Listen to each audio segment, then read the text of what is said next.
Aramutse muraho neza.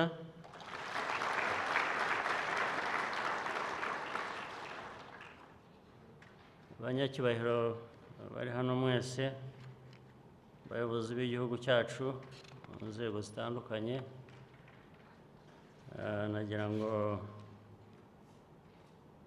mbasuhuze hanyuma mbashimire n'akazi, hari ibyo twagejejweho, hari n'ibindi tuza kugezwaho mu mwanya uri buze. Ibyanjye ni kugerageza ndahera ku byo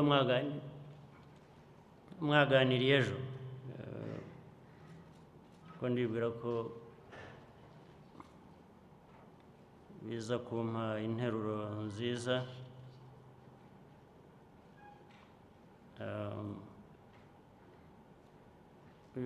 Uyu mwiherero ni uwa kangahe tugize? Wa kangahe?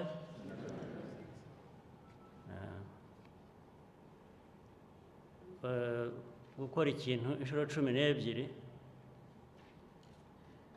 cyangwa kubwirwa inshuro 12 ntiwumve, ugomba kuba ufite ikibazo. Ugomba kuba ufite ikibazo kiremereye, ubwo biba bishaka ngo twisuzume, turebe umuntu yakumva ibintu, yabwirwa ibintu, yakora ibintu inshuro 12, ntihagire ibintu byinshi bihinduka, ubwo nuba ngo hari ikibazo, hari icyo ugomba gusuzuma ugahindura. Niho ndi bubanze guhera. Ibyo mwaganiriye ejo, ibyo Prime Minister yari amaze kutunyuriramo,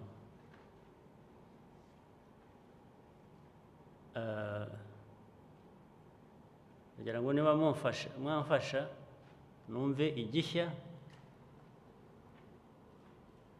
cyaganiriwe cyangwa se igishya cyavuyemo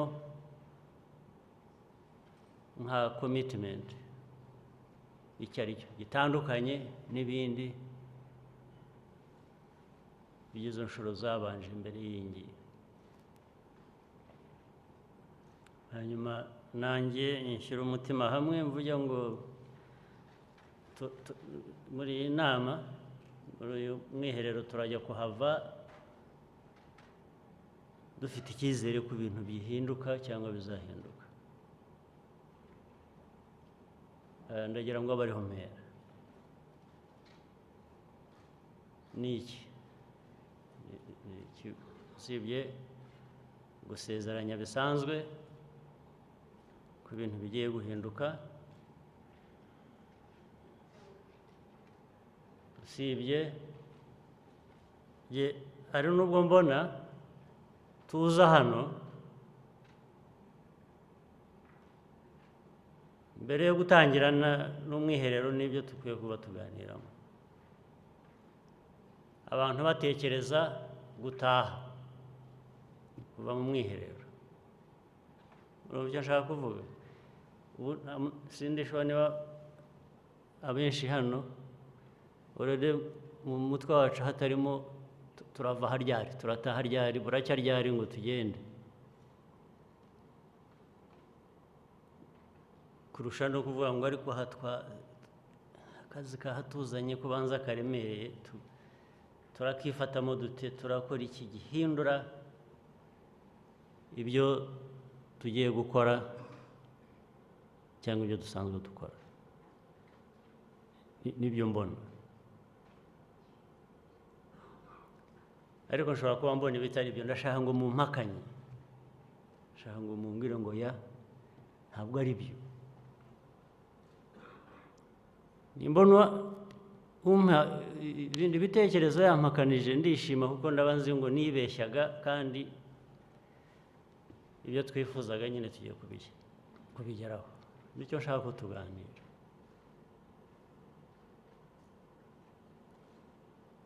Jewe impression mfite ni uko umwiherero n'undi mu myiherero isanzwe twaje kubahiriza umuhango tugataha tugasubiramo ibyo dusanzwe twikorera. Ndashaka ngo mumpe a different opinion, mumpe a different impression. Prove to me that I am wrong, and I will be happy to be wrong.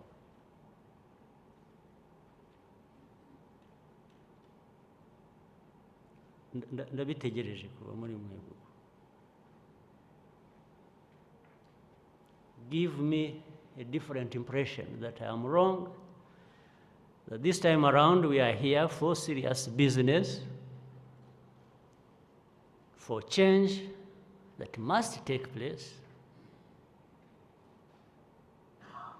That's what brought us here. And that we are not just in a hurry to leave this place and go back to business as usual. I'm waiting for you. Ndabategereje.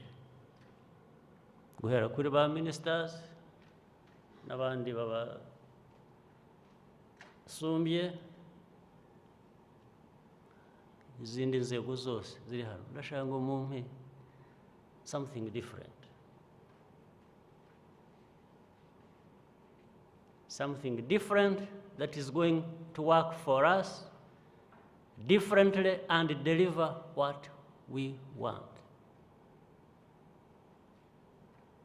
to our people.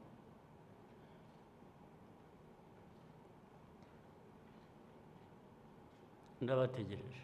Even if you need a whole hour thinking about it, I'm waiting for you.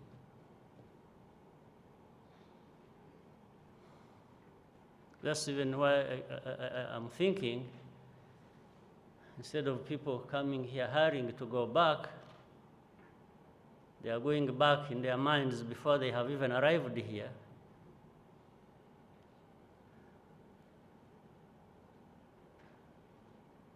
I think we need to extend this period and sit here and reflect.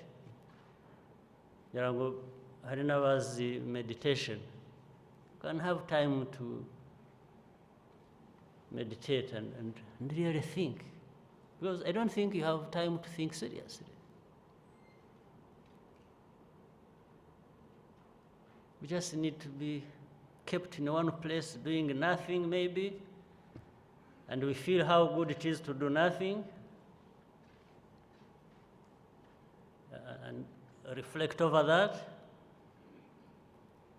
And then maybe when we go back, we can do something, and do something differently, with different results.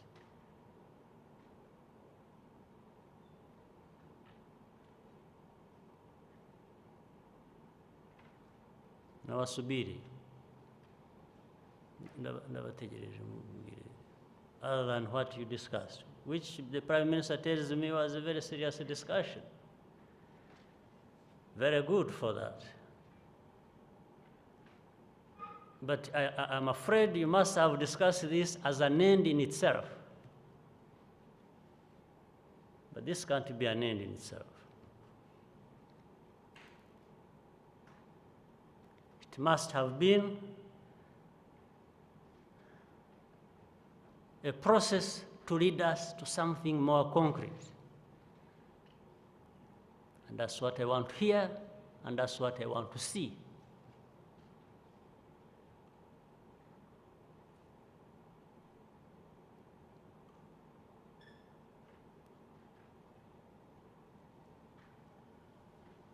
Ndabategereje. I want somebody to tell me something good, something new, something different, something that is compatible with what we should be doing and delivering.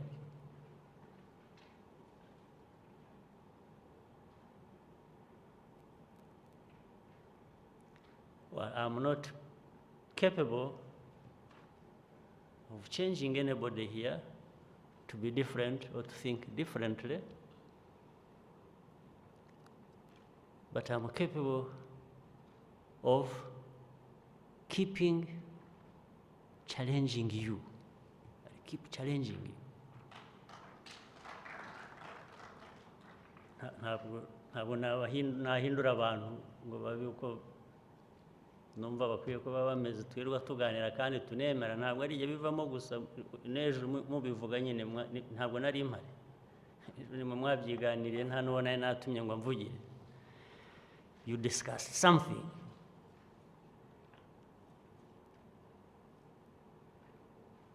There is something you agree must happen. It's from you, it's not from me. I'm just building on what you discussed.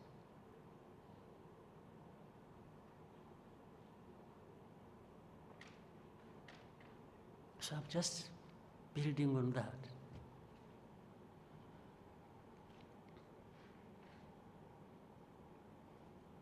Apart from people here every day repeating themselves, being defensive, talking too much, everybody has explanation, everybody is right, it's the other one who is wrong, it's not him, it's not her, it's the other one.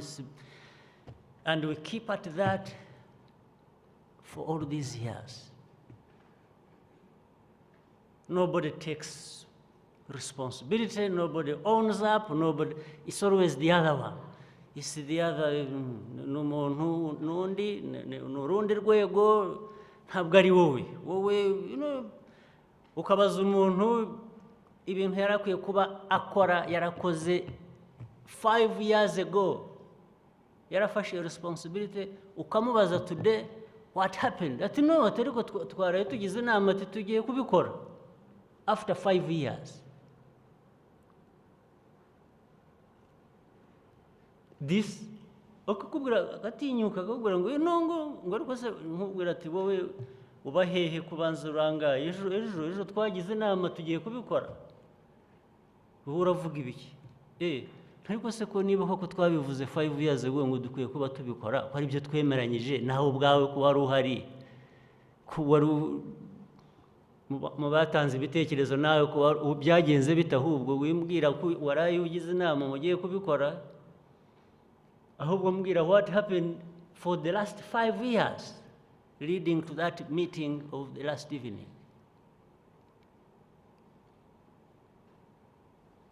Buri munsi, it's a daily discussion with ministers, between me and these ministers.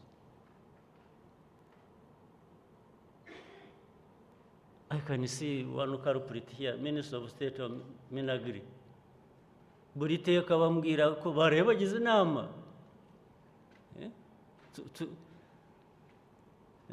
They have a lot to talk about, but they have very little to do. Minister, uribuka amanama duhora tujyana mpora nk'uhari Max, nkubwira ngo don't tell me what you are doing, what you discussed yesterday you're going to do. I'm asking you things because you discussed things that should have happened 5 years ago. It happens with many leaders here. And they can't answer the most important question. You say, okay, did we talk about this as a problem we need to address and we agreed on how to deal with it or not? And then somebody says, yes, we did. Then I remind them who else was there. Hari naka, hari n'abandi babishinzwe, twaremeranyije, twavuze ngo nuko bikwiye kuba bimera. What happened? And somebody dries up and cannot tell you what happened. Even the simplest thing to say, there was this problem. This is why we did not do it. Or we found it was the wrong thing after all. We discovered we need to be doing something different and differently. So we were maybe in the process of now shifting from the earlier position to a new position. No, nothing. It's just that you must take what he's telling you, that nothing happened, he has no explanation, or she has no explanation, that's what you must take, and understand that they had a meeting yesterday, last evening, to deal with it.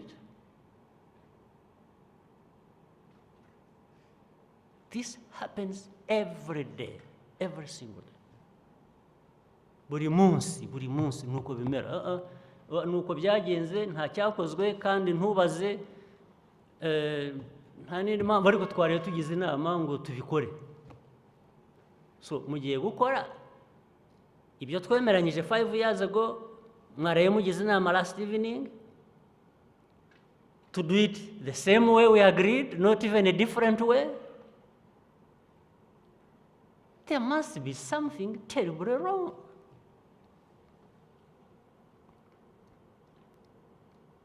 If your Prime Minister avuga twubahirije ngo 70% ngo hasigaye 20%, I don't agree.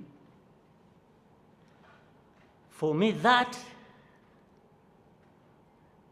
kind of behavior costs us 100%. Nuko nabimushubijemo n'abantu ni ibihe mvuga ibitarakozwe. Iyo njya kujya mu byakozwe, nkabaza ngo ariko iyo 70% yo ni iyihe, you would have had problems. Nabyihoreye gusa.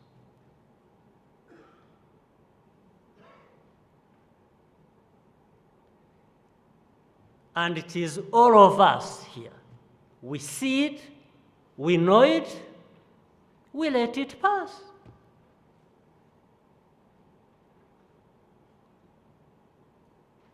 We know it. We know what goes wrong every single day. All of us know it. But we expect that somebody else is the one going to do it. And somebody else is you. There is no other person going to do it.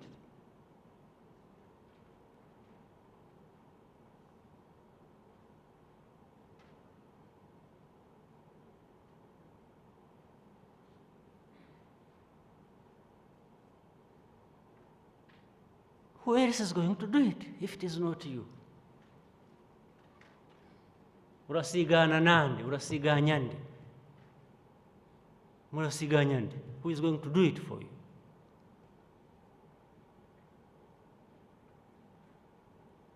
This Rwanda of ours, who is going to do it for us?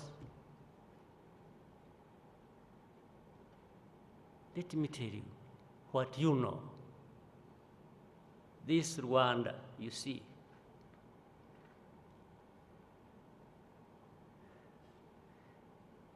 is too small to be of interest to anybody else. If it is not you who must be having interest in your business. There is nobody interested in your business, in your mess here, in your country. If you're not interested, you are dead.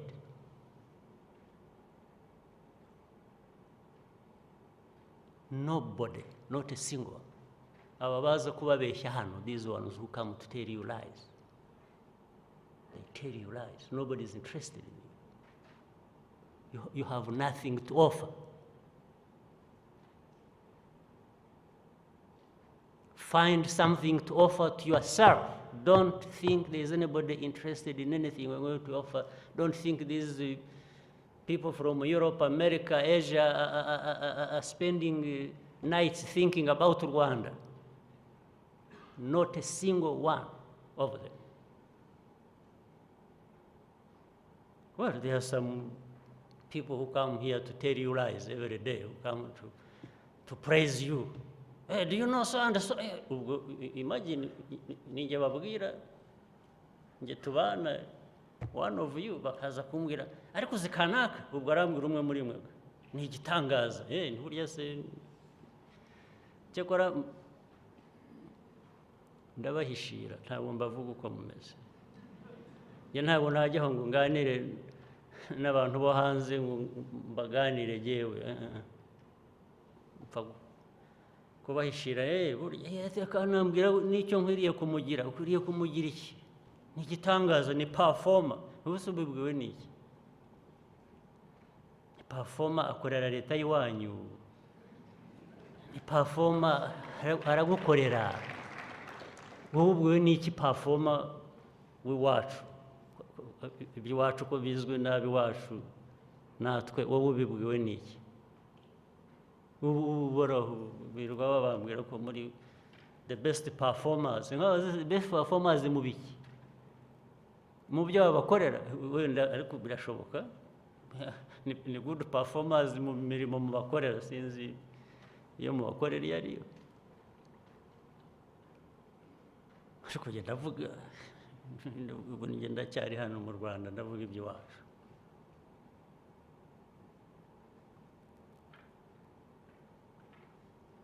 Who do you think is interested in you to an extent to come and do things for you? Need. And why?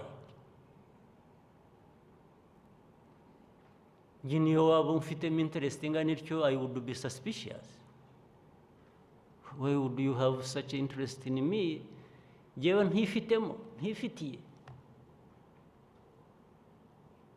How would you be interested in me more than I'm interested in myself? This is the point I'm trying to make to you. Why are you not interested in delivering on what you must deliver for your people, meaning yourself as well?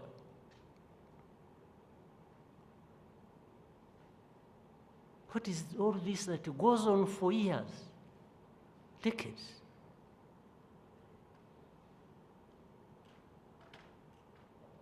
Yeah? Governor North, ufite impamvu ki yatuma ujya ugakora ibintu nibagiwe nagize nyase nagize ngo imyaka ingahe mu buyobozi? Why would you do that? Wibagirwa iki? Wibagirwa kuri governor wa province? Buriya hari moment ushobora kwibagirwa kuri governor.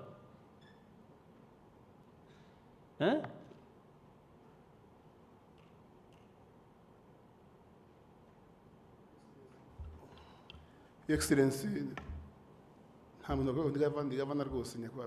Yes, so what happens? How do you switch off and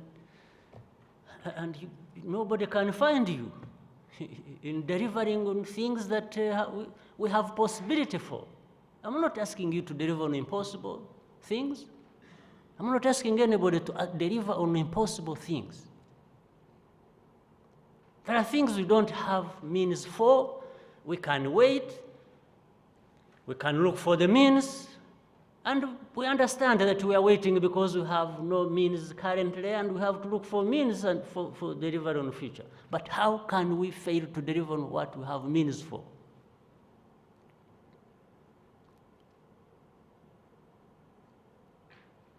How? Gatiti. How can we do that? Minister of Finance, you're supposed to be planning, you're supposed to be, then you throw money to things and let happen what must happen.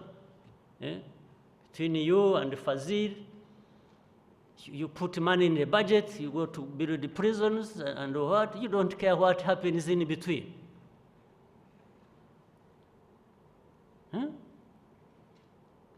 So what are you planning for us? What is this throwing money at anything anyhow, and you don't bother to? It is costly to us. You should be the one to first understand how costly it is to us. So mnakuwa wapi?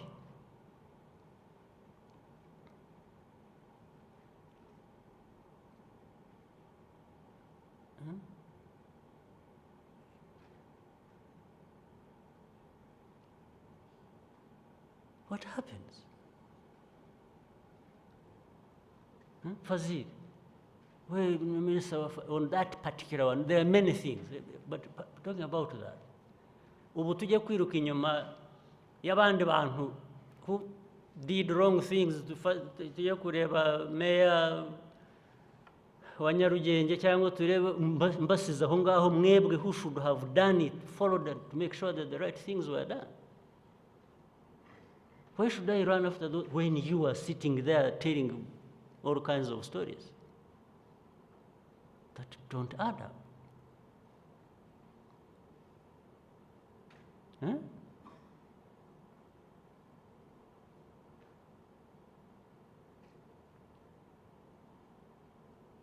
Ibyo nabazaga Prime Minister for clarification ukambwira ngo ni na infrastructure agomba kubishyira ni ibiki? Hey, things on the energy side, infrastructure, RDB. Why don't you explain to us why things go wrong to that extent? Mnakuwa wapi? Because the Excellency, Gishoma, the disaster, uko byagenze Excellency uko mubivuga. Ntabwo numva. Murakoze Excellency, Gishoma hagomba gukorwa uruganda rutanga megawati 15 rushingiye kuri pit. Design was wrong kuko rukoresha amazi, so rakora rugiye kurangira it was realized ko ugomba kubaho na party y'amazi. Icyakabiri kirimo, so imagine ubwo mugiye gukora ikintu not even a layman kenshi bajya gukora ibintu banyura mu some kind of thought process bagenda batikinga, this is what you need, this is gukora checklist y'ibintu 5 10, ariko bagiye gukora ikintu ntibazi ko gikenera amazi, they discover it. Ubu n'abaturage baho Gishoma uvuga, they could have done it better through that. Ariko mwebwe ni the ministries ni mwe kandi muzi ko muri bitangaza. Yes, birega ko muri aho mwese muri bitangaza. That's why you think the problem is with somebody else, not with you. Mwese muri bitangaza, ariko noneho uri bitangaza munaniwe kumenya what you needed to do a simple thing. How? Hari n'abantu niba mutanafite na capacity ubwanyu, erega isi yose yuzuyemo abantu bafite capacity. Why don't you use them to do that? But you can't do it because you are not there. You are not there mentally, you are not there. You are just lost in yourselves. Several individuals operating all over the place. It's not we as a system.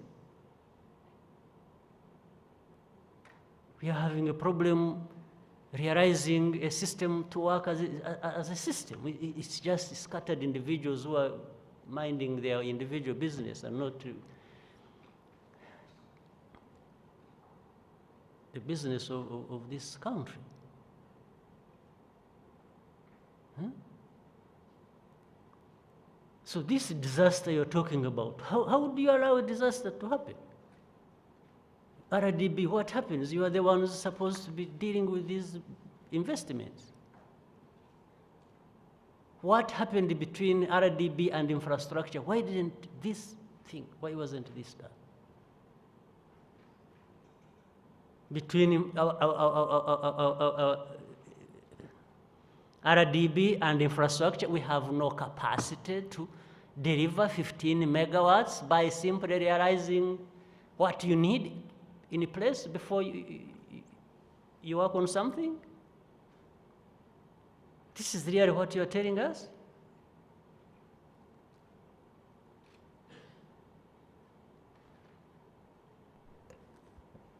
Very sorry, Excellency, we've now rectified it, but unfortunately, it happened. No, but how many things are we going to rectify just one by one? And ubu turavuga ibyo mwabirectifyinze, but there is another one. in waiting, or another one being messed up. Eh? Francis, what happened? And here I'm asking you, not as Francis or as Musoni, I'm asking you as RDB and as Minister of Infrastructure. Because I know maybe I may even be raising a problem that happened when you as individuals were not there. But the institutions were there. This is why I want to be clear that I'm putting this question to you, not because you were even there as individuals, but as institutions you lead, you were there. So Francis, what do you think goes wrong, and why does it continue getting wrong?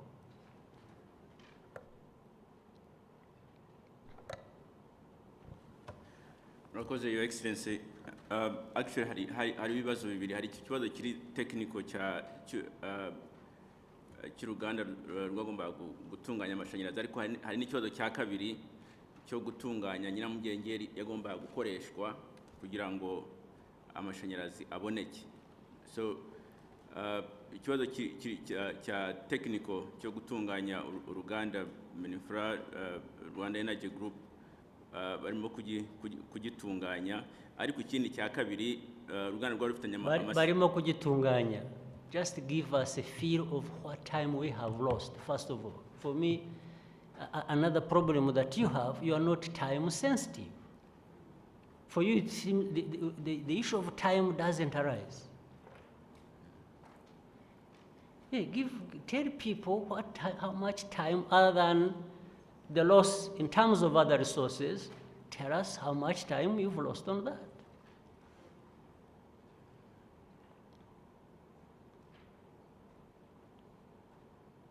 Yeah? Murakoze, Your Excellency. Umwanya watakaye ni mwinshi n'amashanyarazi yananiwe kuboneka ni menshi, yagomba guha simerwa, ariko ubu icyo RDB yafashije nuko twabonye umushoramari noneho barimo kumvikana mu masezerano, turi ku final stages kumvikana mu masezerano azabafasha gutunganya nyiramugengeri yo gushyira. Ariko ibyo ntabwo binsubiza ikibazo cya that time lost, why what is being done now was not done at the beginning. This is my problem. And this is where I'm afraid we live here, we go and repeat the same things. This is what I'm talking about.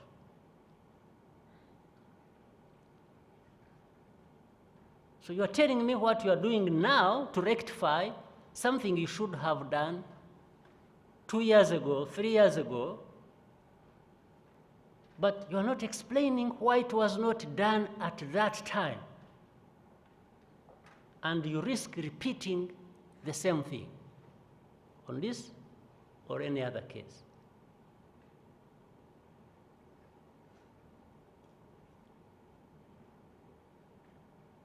This is the problem.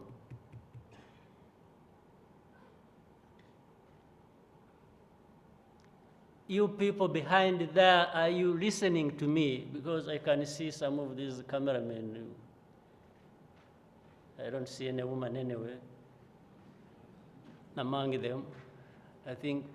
But I think you are there, happy to be tweeting and chatting or looking down, not paying attention.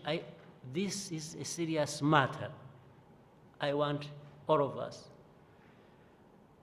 to address.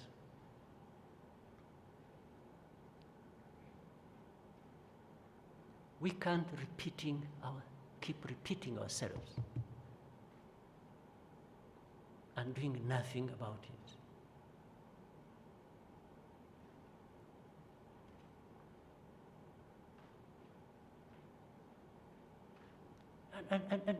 And you know, it's a shame.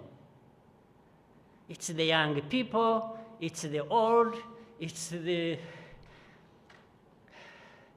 you know, there are many categories. It's those who really think they know everything in this world. We also have them. it's those who are struggling, but you find they all behave the same way.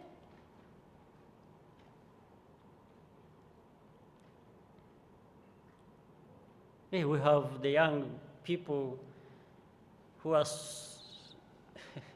who are always making everyone aware that they are young people. Yes, I don't mind, and I'm grateful, but what are you delivering? Hey, young is good, but it's even better when you're using that young age to deliver something. Because you are quicker, you think faster, you think better, you've educated, yes, then I expect from you that you must deliver. It's not just enough. Well-educated, fine, but what is your being well-educated delivering to these people of Rwanda? This is what I'm talking about.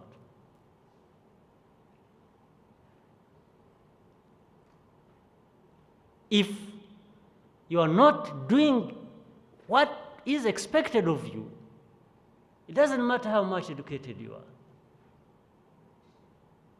You probably, in our viewpoint, wasted that money that took you to school.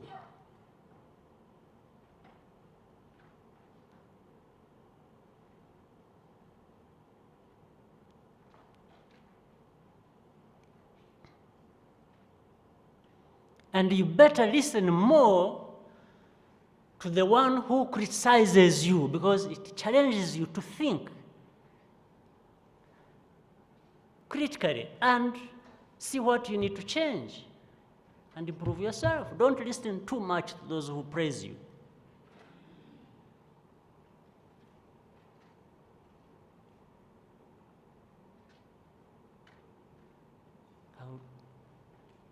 Listen more to one who criticizes you and less the one who praises you.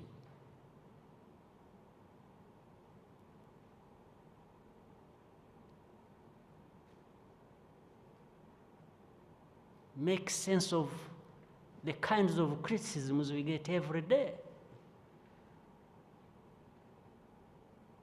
Learn from that. Do something about it.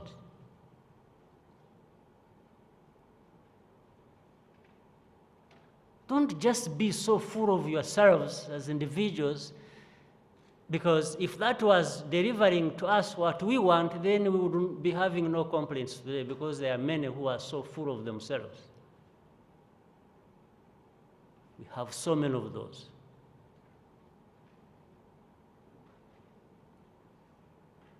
If that was delivering anything to us, today we would have no problem.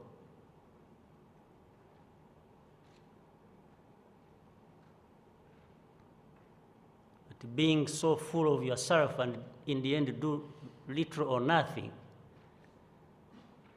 I don't know what sense you find in that.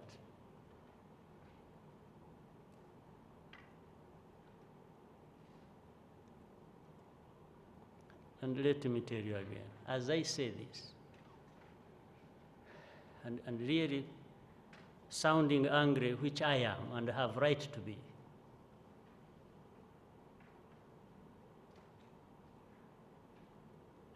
originates from one thing. The challenges we have as a country, Rwanda,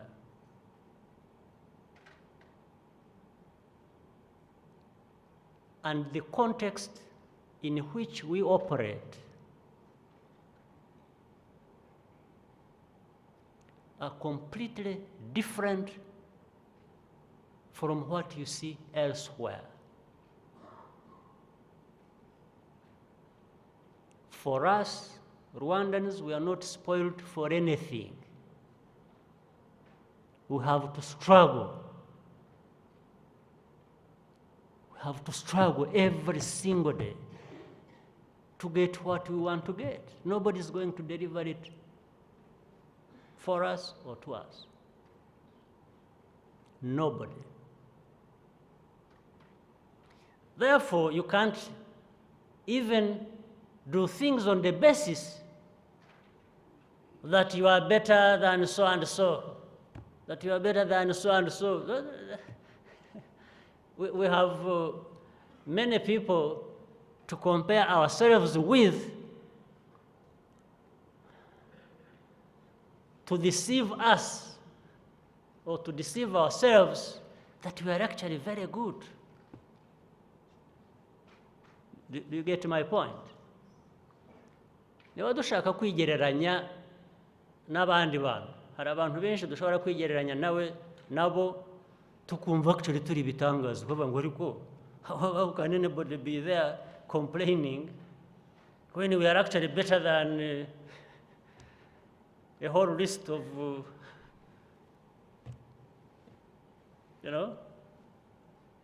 entities you can name. Kuvuga ngo ariko uyu muntu uhora abo kwigereranya nabo tugasanga turi bitangaza barahari, ariko what does that deliver to us? Biduha iki? Twigereranyije tugasanga turuta abatameze neza, biduha iki?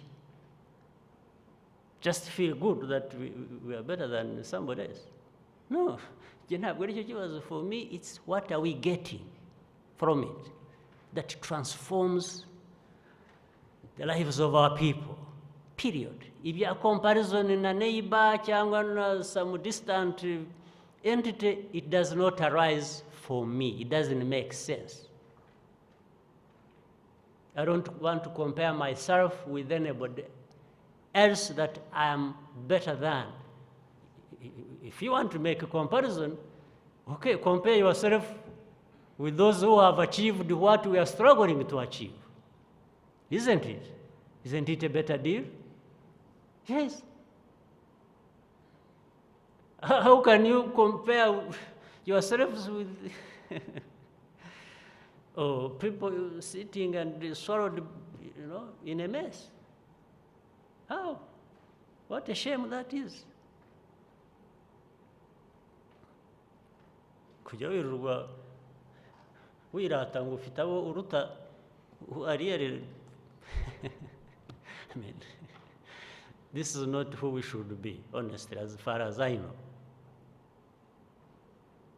The nation, it's the nation of Rwanda. We shouldn't be comparing ourselves with the worst. No. You should be more daring than that. You should be comparing yourselves with the best. And saying, how much more do I need to do to actually be there? Because you have there that you're talking about. That's what our vision says. That's what we talk about every day. That's what your claims are every day. Ariko byageraho ugatangira uramvuga ko ameze ntya kandi nduta kanaka utabaho. Ujye kwikomparinga n'abatabaho kubera iki? It means you have a serious problem. And that's what makes me come to the point of saying,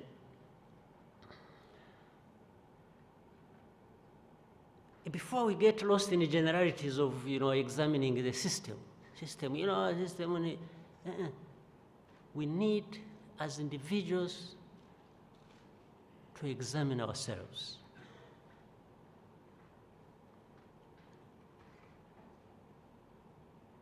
If we don't do that, ibibazo dufite tubitera system,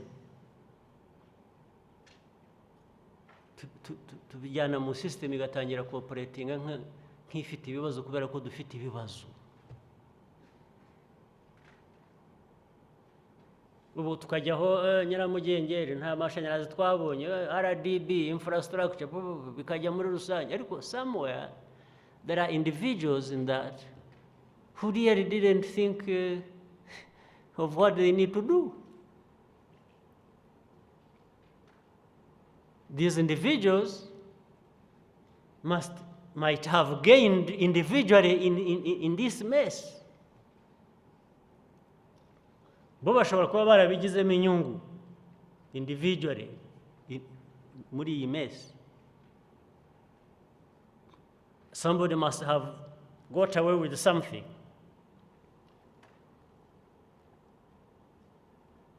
And it always smells bad. It always happens that some people get away individually with something. And all of us inherit the mess and start blaming ourselves as a system. Yeah, but that's what happens. A system is just the aggregate of